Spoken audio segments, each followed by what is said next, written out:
Hello, everybody. Good afternoon. You guys having a great time at the Hickory Women's Expo? Yeah, good deal. We're so happy to have you here. I am Kate Dillon. I'm one of the organizers alongside my brother. So big props to my brother Jimmy Schiltz for all of the work that he does. We work together to make these shows happen. And besides this show, we do the Simply Crafted Craft Show. We do the Hickory Christmas Show, and we'll be doing a home show in the spring. So this is our first of the Hickory Women's Expo. I know that I'm personally having a lot of fun, and I hope you are too, because we'd love to bring this back again in the future. But today I have a special speaker to announce, and Catherine and we've met at many of the networking events in the community, and I have to say she is the best dressed person that I actually know at all. So she always looks amazing and is so much style, so I admire her for that. But beyond that, she is also a life coach and very skilled in that. She has really a natural talent for connecting with people, and I can say that, for myself, and I want to continue to become greater friends with Catherine because of that, and I can tell she's just is so natural with connecting with people. With that, I am looking forward to announcing or welcoming to the stage Catherine Lundberg. Come up and join us, Catherine. Let's give her a big round of applause. Thank you. I think you're amazing. Thank you. So welcome, everybody. Can you all hear me in the back? Oh, hi, Brandy. The title of my talk today is It's Hard to Float When You Feel Like You're Drowning. And I realize that the topic sounds a little bit negative and depressing, but I assure you it is not. And if you stick with me to the very end, you'll discover why. Oh, I have to turn it on. Let's see, hang on. I'm not very good at tech.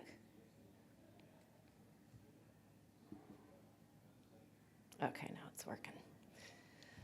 So, for now, I want to begin with a visualization. I want you all to close your eyes. It's a beautiful summer day, and you are at the beach. You decide to go for a swim. Once you are in the ocean, you can feel the sun warming your face. You lie back in the water, close your eyes, and start to float. It's completely effortless and takes no effort on your part whatsoever. All of the noise disappears, and it is as if you're floating in the amniotic fluid in your mother's womb. You are completely peaceful in a state of bliss. And then, just for a brief second, you feel something brush up against your leg. Quickly, you jump outward out of your reclined position, and your eyes dart in a circle at the water around you. You are treading water frenetically, and your heart is beating out of your chest. Do you make a mad dash for the safety of the shore? What is going through your mind? The peaceful experience is now gone, and you are now in panic mode. You can open your eyes. Even if this has never happened to you in real life, I am sure you can relate in one form or another. You've all been cruising along in life when all of a sudden, out of the blue, something touches your leg, and the perfect peace that you've been experiencing is now gone. Life is like that. We are all vulnerable to changing thoughts and emotions that can rock our world. I would like you to raise your hand if you've experienced any of the following: a health crisis, chronic pain, loss of a loved one, financial setbacks, a critically ill child, thankfully no one in this room, betrayal, aging parents, relationship troubles, or even complete fractures such as divorce. Now, those of you who raised your hands earlier, I want you to raise your hand up high and take a look around this room. Does everybody have their hand up? Pretty much. We've all gone through or are currently experiencing difficult circumstances in life. You are not alone. Circumstances like these take us out of balance and put us in a position of complete discomfort where we have a choice to make. Do I sit in the victim seat and play woe is me and blame everyone, including myself, and become bitter? Or do I choose to experience the pain and discomfort and use it for my growth and become a better person? Will I use this experience to make me stronger, wiser, more empathetic, and resourceful? Because life is not a dress rehearsal. We only have one shot at it. It may seem like it's going at Mach speed or conversely at a snail's pace, depending on your circumstances. I remember when I was a mom with 2 young kids in diapers, and my mom had just had a stroke, and she too was in a diaper. And this was on the coattails of losing my father the previous year. And I thought that I'd be stuck in that season of life forever. But then I blinked. And now I'm an early 60-year-old woman living clear across the country where never in my wildest dreams did I think I would be. Now it seems like the time is so short. If I allow myself to believe it, the time I have left is very short. What happened in between was a series of life events that have defined my characters, that have formed me into the person I am today. You see, I became a life coach because I felt like I was stepping into my calling. I wanted to use the difficult times in my life, which there have been many, in order to ask this one question: are there others around me who are struggling from a similar woundedness? And how can I use what I've learned to help them? I'd like to share my background story in order to illustrate how important it is to navigate life in a way where you don't feel like you're being tossed to and fro by unwelcome circumstances that intersect your life. I was born and raised in Santa Barbara, California. It was a fairly idyllic childhood. That's me on my dad's lap. My parents were older, and they had retired somewhat comfortably. My dad worked for GE, and he had a considerable amount of their stock, but he panicked and sold it all for pennies on the dollar. Our comfortable life as we knew it did a huge 180.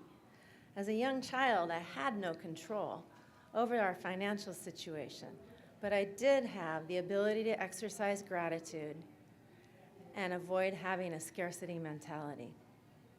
I lost my dad in 1996 when my firstborn was just a year old, and a year later, my mom had a stroke a month after my second son was born.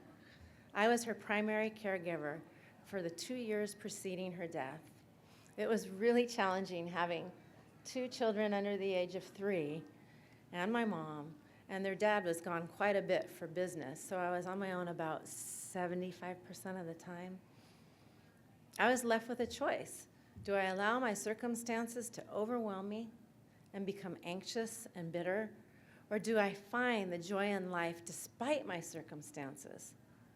Just as a side note, in hindsight, I am so glad that I did everything I could to make Mom's life comfortable until the very end.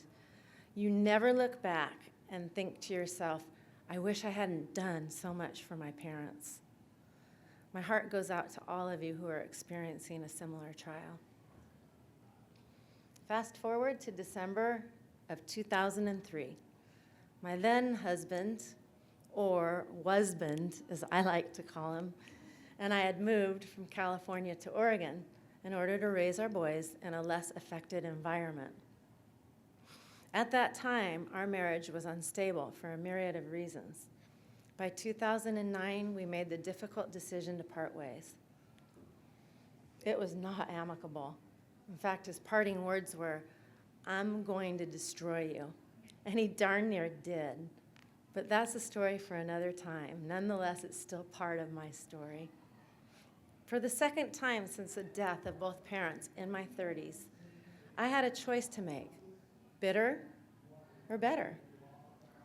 Playing the blame and shame game did nothing to help me in the healing process, so I chose to be responsible for my part in the decline of our marriage, grab onto the lessons learned, and move forward. In January of 2020, I met this really cute guy from North Carolina who was also a tennis player. He was out west working for Corning. I almost didn't go out with him when I realized he was from the East Coast, because at 58 years of age, I had no intention of remarrying, and I thought, what's the point? But my heart and my intuition told me a different story. We ended up seeing as much of each other as possible before he returned to North Carolina in mid-February. The plan was he'd be out my way working on Corning's contract with Facebook. And then COVID hit. The whole world came to a screeching halt. At that time, I had a 39-year career in the hair industry, which afforded me a 6-figure income. However, I hadn't saved a lot of money because the cost of living out there is so high, and I had just finished paying for a college tuition for my oldest son. The salon shut down for over 12 weeks, and my income was gone. Where there's a will, there's a way. Mark and I managed to see each other a total of 85 days that year, traveling back and forth on nearly empty planes. In hindsight, this never would have happened unless I was forced not to work. It was surreal dating someone when there was nowhere for us to go because everything was closed down. I learned to do the best I could with what I had, where I was. During that time, I also learned how to play cornhole, and I got really good at ping pong. The rest of 2020, when I was home alone in Oregon, and I mean completely alone, it was just me, the horses, and my little Yorki-poo. I had way too much time on my hands to think and reflect, and I did a lot of journaling and praying. In the winter, I hiked and I snowshoed, and in the summer, I traded in my snowshoes for my paddleboard. Being outside in nature is where I do some of my best thinking.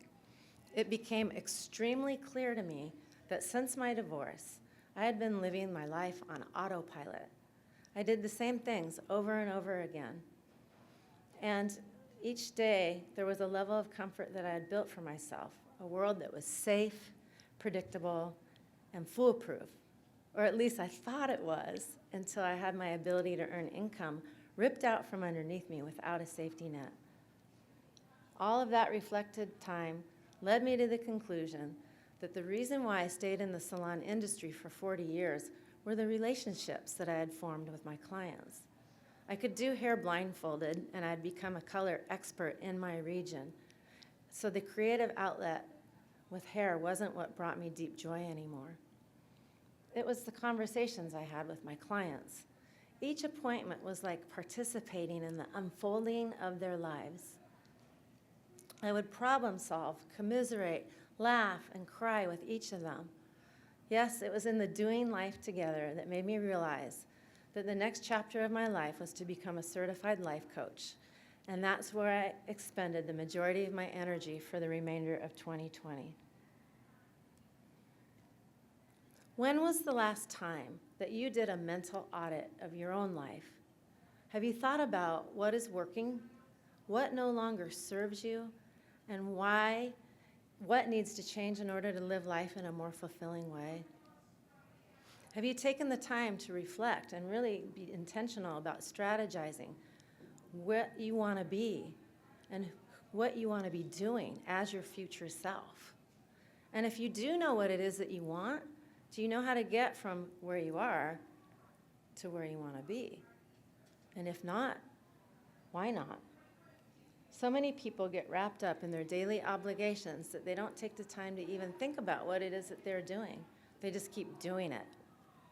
COVID ended up being a huge gift for me. It afforded me the time needed to reflect on my life up to that point and make a quality decision to commit to the necessary changes to craft a better life for myself. Sorry. Dry mouth.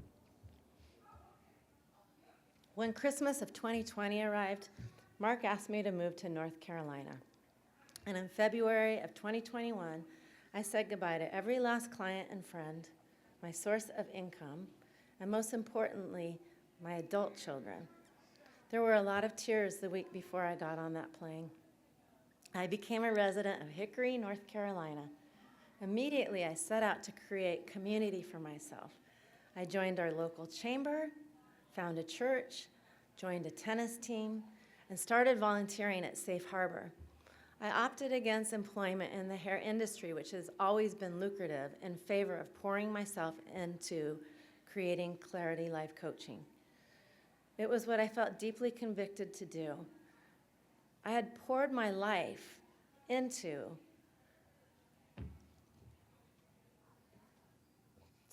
I poured my heart and soul into a new life because I knew the importance of going all in. When you make a decision to do something, you've got to give it your all. Don't be half-hearted. I've had to do a lot of deep work in order to be at peace with the staggering sense of loss that I've experienced. Starting over with a new business in midlife is not for the faint of heart. I miss my friends and spending time with them because they know me the best, and they were always there for me. In addition, Mark travels a lot, so there have been times of great loneliness. Most of all, I miss seeing my kids on a regular basis. Oh, not to mention 3 major surgeries and recoveries. Most recently, major back surgery in July of 2023, followed up by a total hysterectomy last October. Never in my life have I felt so vulnerable. But guess what? These are the circumstances in life where I had the choice to grow and to flourish or to drown in discouragement. Victim or victor? Float or drown? I choose to be a victor. And I'm happy to say after an 18-month absence, I'm also back on the tennis courts playing the sport I love so much. Mark and I married in May of 2022. I wish I could say it's been happily ever after, but it's been hard. There are major cultural differences we've had to navigate. We've both had to learn to live and let live and allow each other to be who we are. And I'm not gonna like his greasy diners, and he's never, ever going to eat kale salad. I've had to learn that sarcasm is a form of endearment, even though I still don't like it, but that's okay, because mutual respect and unconditional love will prevail. I share these pieces of my personal story to illustrate what I've learned through my hardships. If we wait until the circumstances in life are all good, for the stars to align to be happy, we're gonna miss the magic of the moment. It's the floating. It's a choice. By taking my thoughts captive, I've learned to make a deliberate choice to be happy. I've learned that uncertainty, pain, and chaos, and the moments that are hard, these are the times that shape my character and make me into the person that God intends for me to be. If we miss it, we're going to be disillusioned by life, resigned to complacency and mediocrity, and miss the miracle of each moment, which is really all that we have. We are not guaranteed tomorrow, and there's nothing we can do about yesterday, but we can be in the moment and choose to respond to what today brings in a positive way. So, what does it look like to respond in a way that reflects who we are authentically? It starts by examining our thought lives. By taking a deep dive into looking at our habits of thinking, we can identify where our thoughts are leading us astray. Why? Because our thoughts lead to emotions, how we feel about what we are thinking. Our emotions, if out of alignment with what is reality, can take us down a path we really don't want to go and cause us to behave in ways that don't let us show up as our best selves. A perfect example of this: how many times have you behaved badly from behind the wheel of your car? Maybe you've addressed a fellow driver as an idiot or something even more colorful because their driving skills don't match up to what you thought they should be.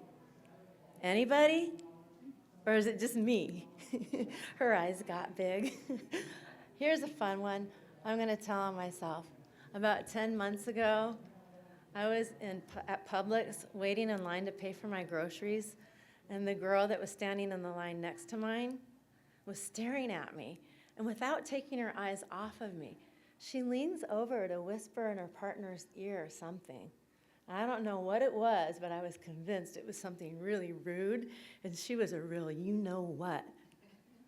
She must have seen the look on my face and decided to diffuse the situation immediately, because she smiled broadly and she said, "I was just telling my husband how pretty I thought you were.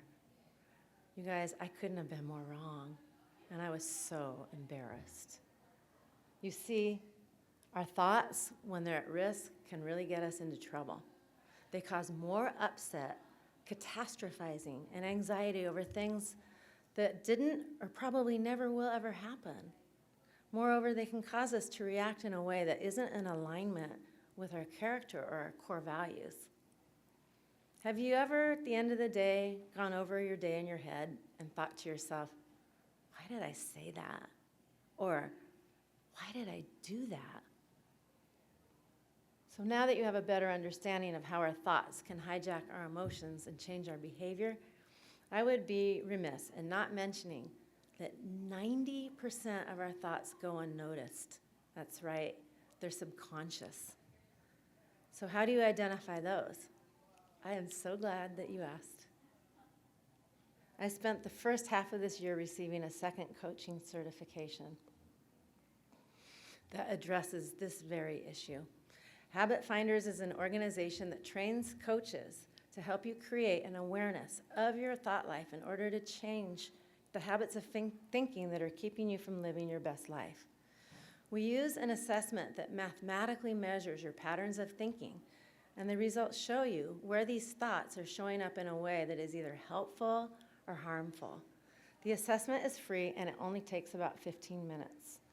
You get your results immediately, and once you have them, you can schedule a debrief session with me where we'll go over your results in order for you to get a better understanding of how your thoughts are holding you back in certain areas of life.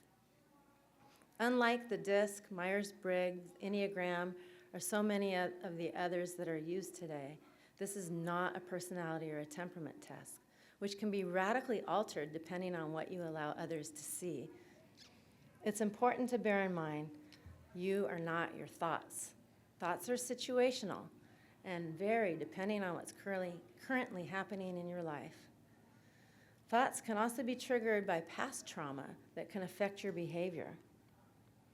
Can you imagine how useful it would be to have an understanding of your thoughts so that you can create how your thoughts can create unwanted emotions and behaviors? So, that visualization that we did earlier when you were floating oh so peacefully in the ocean, you got it. It's a product of your thinking habits.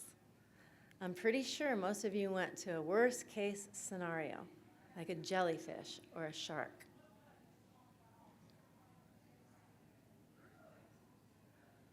I doubt many of your thoughts were a sexy version of Aquaman coming to tell you how beautiful you looked floating in the water. Although it would be nice, especially if it were Jason Momoa. Here is a chart that illustrates how we show up in life.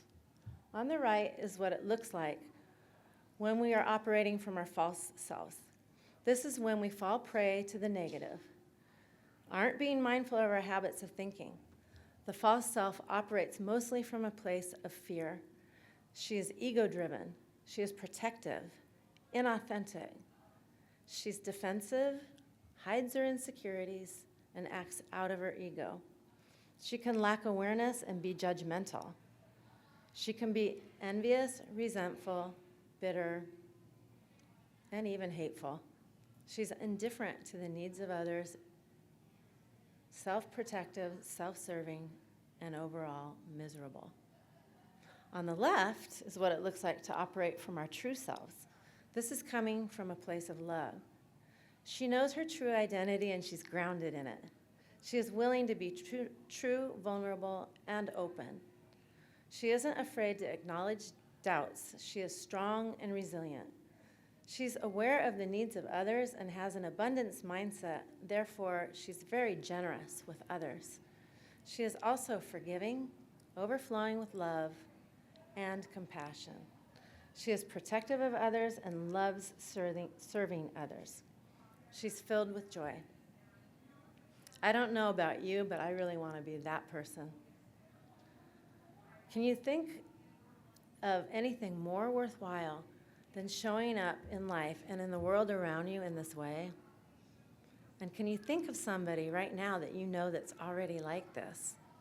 And what's it like to be around them? If you are serious about making these types of changes in your own life and reaping the benefits in your personal and professional relationships, please take one of my brochures before leaving today. As you walk around this expo, in search of that next thing, that next shot of dopamine, that elusive something that's going to make you feel a bit better about yourself as a person, I want you to think long and hard about this one important question. What one thing, if it changed, would make your life so much better? I'm not talking about losing some weight or getting a new outfit or getting some filler or some Botox. I mean the thing that you've been living with for so long because addressing it feels too hard. Yeah, that. What would your life look like if that was no longer an issue? And how would that make you feel? We all face moments that knock us off balance and force us to make a choice. Sink or swim. Will fear and bitterness take over, or will we rise above and use our challenges as stepping stones for growth? These are the pivotal moments that define our character. Will we choose to be the hero of our own story or get stuck playing the victim? Life is like a choose-your-own adventure book, and it's up to us to write the next chapter. So the next time life throws you a curveball, remember to float like a boss, handle those unexpected touches with grace, and choose to be the victor of your story. Because in the end, it's not about the challenges that we face, but how we navigate them that truly defines us. Now, who's ready to ride the waves of life with style and resilience? Let's do this. Jerry, thank you for handing those out. Does anybody have any questions today that they might want me to address? None whatsoever? Can you all relate to in one form or another? Yeah, good. I'd like to end my time with you by asking a favor. Would you please take the time to scan the QR code on the screen and answer a short survey on how I did this afternoon? As a thank you, if you'd choose to do so, I will send you the link to take the assessment and schedule a free debrief session with me. Just a note about the debrief. Yesterday I had people that tried to take the debrief right after filling out the survey, and it's super hard to do on your phones. It's way easier to do from a PC. And I recommend that you do it like first thing in the morning, maybe with coffee when you're alone and there are no distractions, because you have to rate things in order of best to worst, and it's really hard to do when there's stuff going on around you. So that would be my tip on how to take the assessment. Thank you so much for your time, and I hope you guys enjoy the rest of the Women's Expo.